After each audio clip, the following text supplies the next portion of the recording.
নমস্কার, আমি মাম্পি। আমি দক্ষিণ দিনাজপুর জেলার তপন থানার অন্তর্গত ছোট্ট একটি গ্রামে থাকি। সেই গ্রামের একটি ঐতিহাসিক জায়গা আছে, চলুন সেইটাই আপনাদেরকে আজকে ঘুরিয়ে নিয়ে আসি। জায়গাটি আমরা মায়ের থান নামে চিনি। এখানে মায়ের মূর্তি রয়েছে, আর কিছুদিন আগে মাটি খুঁড়তে গিয়ে এখানে দেখা মিলেছে কাল ভৈরবের। সেই সবই আপনাদের সঙ্গে আজকে শেয়ার করে নেব। আমার বাড়ি থেকে বাইকে আসতে গেলে 3 থেকে 4 মিনিট সময় লাগে। আর এই জায়গাটি একটি ঐতিহাসিক জায়গা, আমাদের অনেকের কাছে আজও অজানা, কিন্তু দক্ষিণ দিনাজপুরে কিন্তু এমন অনেক জায়গা লুকিয়ে আছে যেখানে ইতিহাসের অনেক অনেক ঘটনা কিন্তু জড়িয়ে আছে।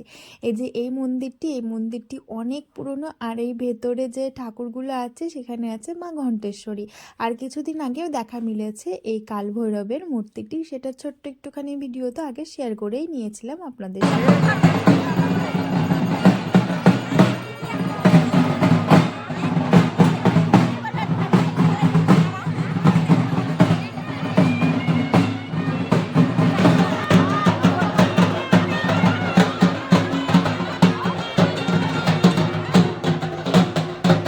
সত্যি কতই না ইতিহাস আজও আমাদের কাছে অজানা। আগেকার দিনেও বোধ হয় এইভাবেই মূর্তিগুলোকে ভেঙে ভেঙে সমস্ত কিছুকে মাটির নিচে এইভাবে মিশিয়ে ফেলা হয়েছিল। কালভৈরবের মূর্তিটিকে দেখলাম, চারিদিকে একই রকম দেখতে, তবে দুপাশটা কিন্তু ভাঙা। আর এইটা হচ্ছে মা ঘণ্টেশ্বরী আছে, এইখানে যে ঠাকুরটা আছে তারও কিন্তু অর্ধেকটা কাটা। এই মন্দিরটা অনেক পুরনো, আর এখানকার মা কিন্তু ভীষণ জাগ্রত।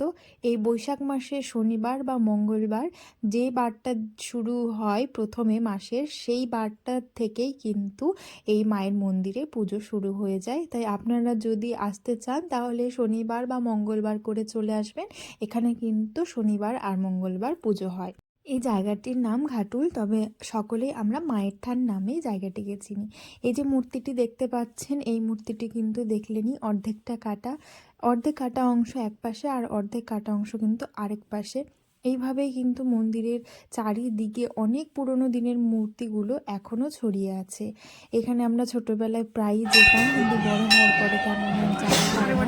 আর যখন মেলাটা হয় তখন কিন্তু প্রচুর পরিমাণে ভিড় হয়। তাই আজকে আপনাদেরকে দর্শন করিয়ে দিলাম, আপনারা চাইলে চলে আসবেন। ভীষণ ভালো বড় মেলা হয় জ্যৈষ্ঠ মাসের যে কোনো মঙ্গলবার বা শনিবার করে মেলাটি কিন্তু বড় মেলা হয়ে শেষ হয়ে যায়।